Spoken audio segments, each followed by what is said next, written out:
Jadi bagian dari dakwah kami. Dukung dakwah digital dan sosial media kami. Raipal amal jariah yang terus mengalir sampai hari kiamat. Assalamualaikum warahmatullahi wabarakatuh. Alhamdulillahirrabbilalamin wa bihi nasta'in ala umuri dunya wa din wassalatu wassalamu ala asyrafil anbiya wal mursalin wa ala alihi wa sahbihi ajma'in amma ba'd. Rabbi shrah li sadri wa yassir li amri wahlul 'uqdatam min lisani yafqahu qawli amin amin ya rabbal alamin. Apa kabar teman-teman semua? Semoga semuanya dalam keadaan yang baik.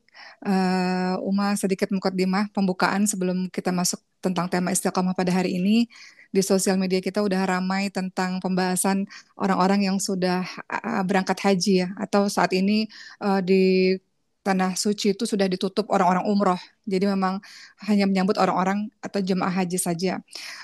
Sepatutnya atau seharusnya Umar hari ini di tahun ini haji juga membersamai para jemaah. Namun Umar harus memilih antara haji atau uh, ujian di kampus. Kalau Uma ikut haji, artinya Uma nggak bisa ikut ujian, artinya harus ngulang setahun lagi. Jadi Uma memilih karena bertepatan di tahun ini memang ujian Azhar itu bertepatan dengan haji. Jadi Uma masih ada ujian sampai akhir Juni nanti, dan semua pelajar di Azhar Mesir ini sedang tawakuf ya. Tawakuf tuh bermakna 1 bulan sebelum ujian tidak ada kegiatan apapun, berdiam diri di rumah untuk belajar, untuk menghafal semua mukoror ya, semua pembelajaran, materi-materi untuk persiapan ujian akhir. Eh, dan sebagian cerita memang mengatakan bahwa ujian Azhar itu tidak mudah. Sebagian ada yang jatuh sakit, sebagian ada yang nervous ya. Mama sendiri cukup nervous ya. Kalau ujian tuh mah biasanya sakit perut, mual, mau muntah gitu. Biasanya kayak gitu. Cuman hal-hal itu dinikmati sebagai satu proses perjalanan menuntut ilmu yang mudah-mudahan nanti hasilnya bisa bisa bermanfaat untuk diri sendiri maupun orang lain. Jadi sebelum mau mulai, Uma ingin menyampaikan pada teman-teman semua untuk terus minta kepada Allah Subhanahu wa taala supaya teman-teman dikasih kekuatan, kesabaran, ketertarikan, kecintaan terhadap ilmu sampai akhir. Orang-orang di sini ketika Uma melihat mereka belajar, Uma merasa bahwa di rumah nggak ada apa-apanya. Uma cerita sedikit teman-teman semua, bukan bermaksud apa-apa, cuma Uma mau cerita bahwa Uma nggak ada apa-apanya. Seumur hidup Uma dari rumah kecil, ibu Uma atau orang-orang sekitar rumah itu nggak pernah menyuruh Uma belajar. Ibu Uma dari rumah SD, SMP, SMA sampai sekarang itu yang keluar dari mulutnya adalah oke berhenti belajar gitu. Jadi itu menunjukkan memang Uma belajar terus. Tapi ternyata eh belajarnya Uma nggak ada apa-apanya dibanding dengan para guru-guru yang ada di sini. Kemarin seorang guru baru mengatakan bahwa saya kalau udah masuk-masuk musim ujian gitu ya, dan hari-hari biasa tetap terus belajar, apalagi di musim ujian. Itu biasanya bangun subuh, 15 jam, 18 jam itu duduk hanya untuk belajar. Belajarnya itu untuk memahami, menghafal, dan sebagainya gitu. Jadi mudah-mudahan spirit belajar itu apa ya, tersampaikan kepada teman-teman semua, karena sebagian orang-orang di Indonesia kita pengguna sosmed terbesar ya untuk hal-hal yang agak kurang berguna gitu. Jadi dalam satu hari luangkan waktu untuk fokus belajar. Uma katakan minimal 1,5 jam 2 jam buat Quran ataupun ilmu-ilmu lainnya itu sudah paling sedikit. Ketika teman-teman sibuk dengan kegiatan lainnya harus ada waktu untuk menuntut ilmu, karena kalau enggak teman-teman akan ketinggalan jauh. Kita akan semakin tertinggal karena orang-orang berlari untuk terus menuntut ilmu. Ilmu semakin kita pelajari, semakin kita tahu bahwa kita bodoh dan nggak tahu apa-apa, karena ternyata ilmu itu sangat banyak, sangat luas, dan kita nggak ada artinya sama sekali. Jadi minta kekuatan sama Allah untuk tertarik terus sama ilmu, belajar terus secara rutin, cari guru sudah selesai satu ilmu, belajar lagi ilmu berikutnya, kejar ilmu berikutnya, terus menerus seperti itu. Sebagaimana yang Umar lihat betapa dahsyatnya orang-orang belajar, dan mereka sudah terbentuk budaya belajarnya sejak kecil. Karena kurikulumnya menuntut mereka, kenapa di sini nggak ada pesantren, di Mesir ini nggak ada pesantren? Karena kurikulum sekolahnya sudah membuat mereka di rumah nggak bisa ngapa-ngapain kecuali belajar gitu. Jadi kayak anak-anak SD itu satu hari, anak-anak SD usia kelas 3 SD, 4 SD itu satu hari sudah harus wajib menambah hafalan minimal 2 halaman Quran loh teman-teman semua. Minimal satu hari 2 halaman Quran, bayangkan. Bayangkan, bukan lagi membaca Quran udah lewat, udah menghafal Quran. eh, Kelas 3 SD, 4 SD sudah harus hafal 7 sampai 10 juz. Jadi nggak ada waktu untuk terlalu banyak main. Begitu, mudah-mudahan itu jadi spirit untuk teman-teman semua memulai hari, memulai subuh, awal subuh itu waktu terbaik untuk ziyadah atau terbaik untuk menambah hafalan Quran. karena lagi fresh banget otaknya. Nah, sela-selanya bisa murojaah malamnya bisa murojaah lagi. Tapi waktu paling baik menurut Uma ya untuk menambah hafalan adalah di waktu subuh atau sebelum subuh gitu. Ketika teman-teman sudah tidur cukup, teman-teman fresh, sehingga teman-teman bisa menyerap ilmu dengan baik. Jadi salah satu syarat supaya teman-teman bisa menyerap ilmu dengan baik adalah tidurnya harus cukup, nggak boleh kelelahan. Jadi waktunya ilmunya terserap dengan baik. Baik, itu sekedar awalan saja. Hari ini mau bahas mengenai istiqomah. Ini sesuatu yang sulit untuk dilakukan, termasuk pribadi ya, banyak salah, banyak dosa. Sebelum mau mulai, mau cerita satu kisah yang sering teman-teman dengar tentang kisah ini, tapi karena ini relate dengan para penghafal Quran, mudah-mudahan teman-teman bisa mendengarkan kisah ini dengan baik. Karena di sini ada ratusan para penghafal Quran, mungkin ada sekitar 500 penghafal Quran bergabung di sini. Ya di sini kelihatannya yang bergabung cuman berapa orang di sini? 269 orang. Tapi dalam satu grup ada banyak orang gitu. Ada sekian puluh atau sekian ratus orang gitu. Ada yang tersebar di berbagai macam cabang ataupun rumah Quran lain yang bergabung pada hari ini. Jadi mau cerita mengenai sebuah kisah teman-teman semua di zaman tabi'in. Jadi beliau adalah seorang tabi'in, seorang penghafal Quran. Kisah yang sudah Umar sering ceritakan terus-menerus kepada teman-teman semua. Namanya yang masyhur, yang sering kita dengar namanya adalah Abdah bin Abdurrahim. Abdah bin Abdurrahim. Walaupun dalam yang lain mengatakan namanya bukan nama itu, tapi nggak apa-apa, kita mengambilnya sebagai ini saja, sebagai satu cerita, kita fokus pada kisahnya. Keimanannya tidak diragukan lagi. Masya Allah, seorang pemuda yang saleh, seorang mujahid, seorang penghafal Quran yang luar biasa. Terkenal akan keilmuannya, kehafalannya yang mutkin atau yang lancar ya, kezuhudannya, ibadahnya, puasa-puasanya. Masya Allah, pemuda ini salih luar biasa. Sama seperti teman-teman di sini insya Allah. Salih luar biasa. Tapi ternyata apa yang terjadi setelahnya? Ternyata setelah bertahun-tahun menjadi seorang yang sangat salih dan istiqamah, ternyata semuanya hilang, hafalan semuanya hilang. Tersisa hanya 2 ayat saja di kepalanya gara-gara jatuh cinta. Ternyata wanita yang datang kepadanya atau dia mendatangi wanita tersebut itu menjadi fitnah besar buatnya. Mungkin dia selamat dengan ujian harta, mungkin dia selamat dengan ujian-ujian apa kehidupan yang lain-lainnya. Tapi ketika masuk ujian cinta, ternyata logikanya udah nggak berjalan lagi. Beliau ini jatuh cinta, maka beliau semakin jauh kepada Allah SWT. Wanita yang datang kepadanya itu menjadi fitnah besar untuknya. Bagaimana ceritanya? Pada suatu ketika, kaum muslimin ini sedang mengepung kampung Romawi, teman-teman semua. Lalu tiba-tiba pada saat melaksanakan perang, tiba-tiba mata Abdah ini, beliau melihat ada seorang wanita, gitu ya, di dalam benteng gitu. Dari kejauhan beliau melihat seorang wanita. Kecantikannya membuat Abdah pada akhirnya jatuh cinta pada wanita tersebut. Cinta itu luar biasa, membuatnya tidak berkonsentrasi, membuatnya terus mengingat perempuan tersebut, membuatnya untuk tidak bisa berbuat apa-apa. Cinta itu mengobrak-ngabrik hatinya dengan sangat luar biasa. Lalu apa yang terjadi? Akhirnya dia mulailah menjalin cinta dengan perempuan tersebut, dia mengirimkan surat cinta dan sebagainya, sampai akhirnya Abdah mengikuti apapun yang dikatakan oleh wanita tersebut. Kemudian tentu saja syahwat sudah memenuhi dirinya ya sampai-sampai akhirnya dia meninggalkan meninggalkan semua yang sudah dia pelajari, dia meninggalkan teman-temannya demi wanita tersebut. Kemudian tuli telinganya dari ayat-ayat Allah. Dia tahu, dia pernah belajar, dia tahu mana yang boleh, mana yang tidak boleh, tapi dia tuli karena rasa cinta itu memenuhi dirinya, memenuhi pikirannya, ingatannya, hatinya. Dia tidak lagi mendengar. Teman-teman ingat apa kata Allah SWT? Khatamallahu ala qulubihim wa ala sam'ihim wa ala absarihim ghisyawah.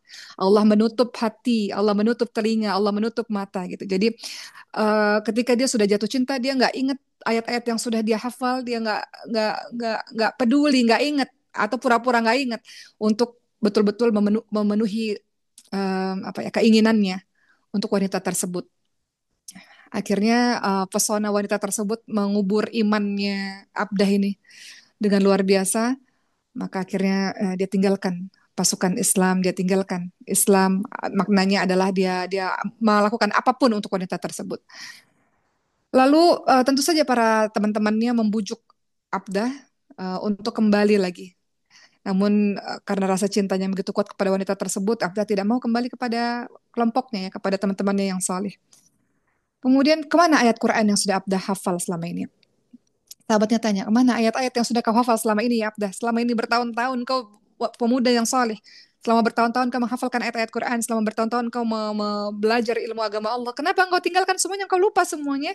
Ternyata Abda hanya ingat 2 ayat saja, teman-teman semua. Ayat apa itu? Apa yang beliau ingat?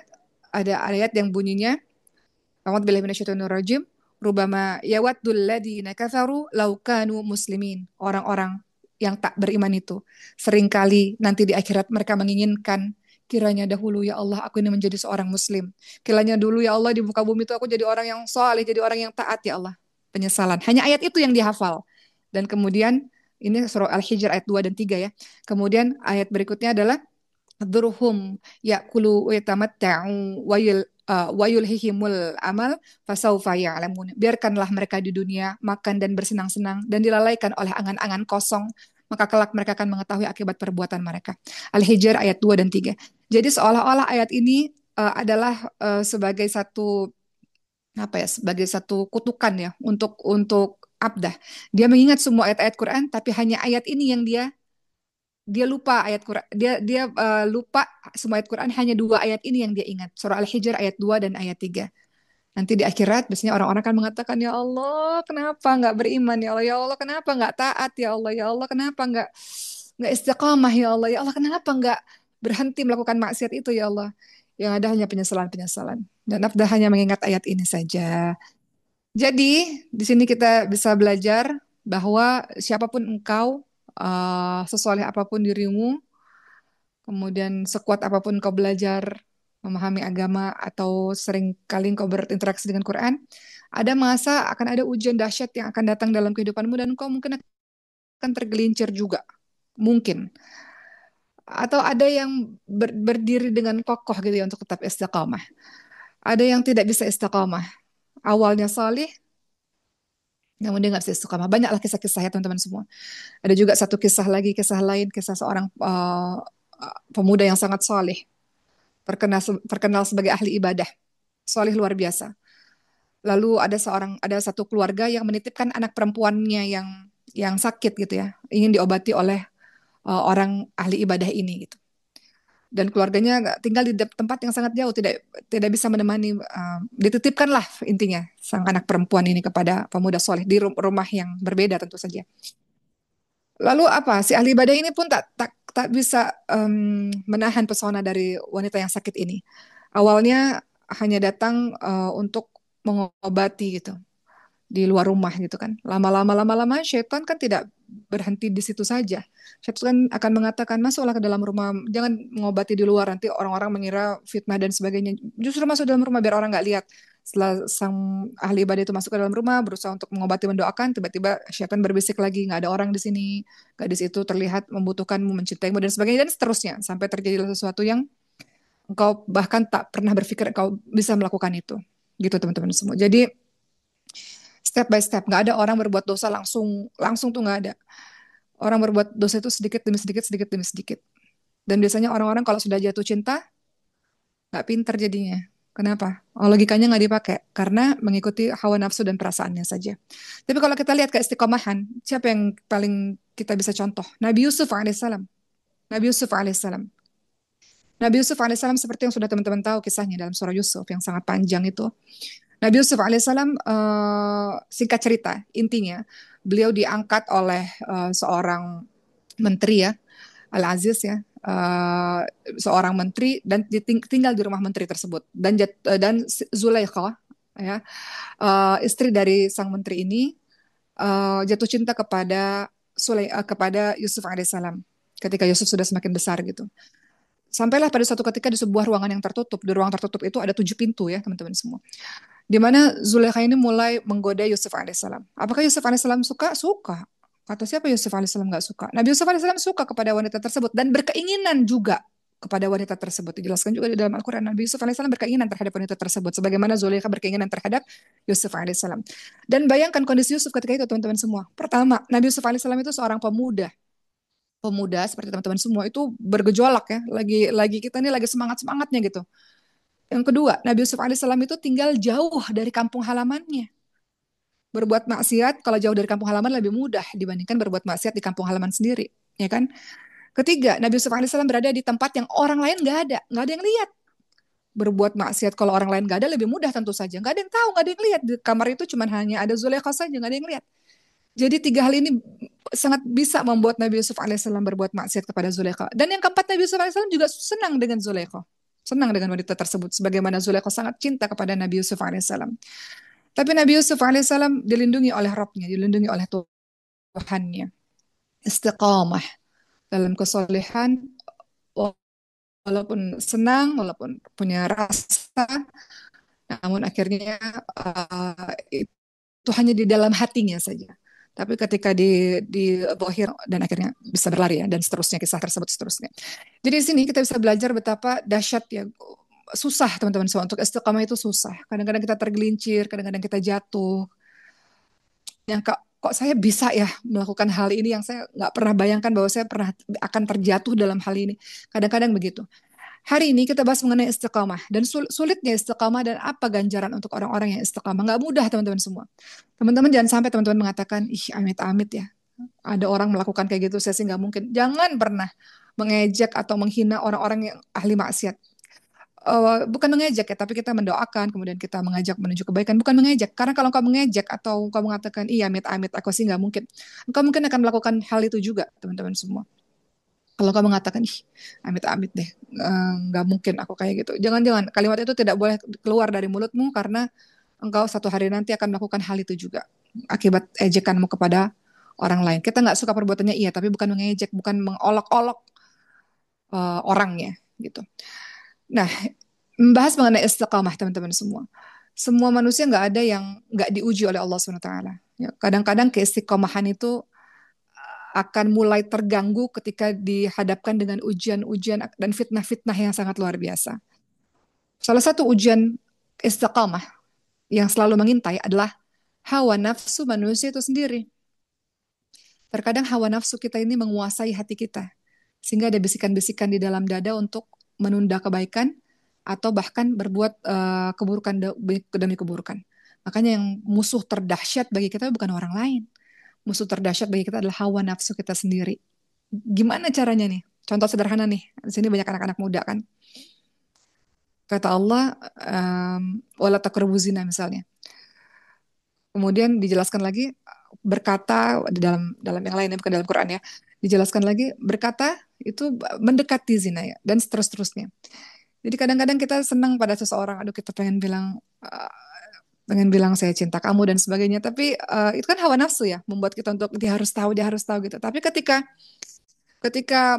berhasil untuk menahan hawa nafsu, ya udah nggak usah cerita-cerita gitu. Ceritanya sama Allah aja betapa engkau sedang jatuh cinta. Dan orang jatuh cinta itu nggak mudah loh teman-teman semua. Orang jatuh cinta itu nggak mudah. Banyak orang di rumah sakit jiwa itu apa? Gara-gara jatuh cinta. Nggak mudah ya, penyakit yang luar biasa gitu ya, yang bisa mengganggu keistiqomahanmu. Nah, mengenai istiqamah, teman-teman lihat dalam surah Hud ayat 112. Surah Hud ayat 112. Dalam surah Hud ayat 112, seorang muslim ini dituntut untuk istiqamah dalam menjalankan syariat Islam. Istiqamah, ketika kamu menjadi seorang muslim, istiqamah.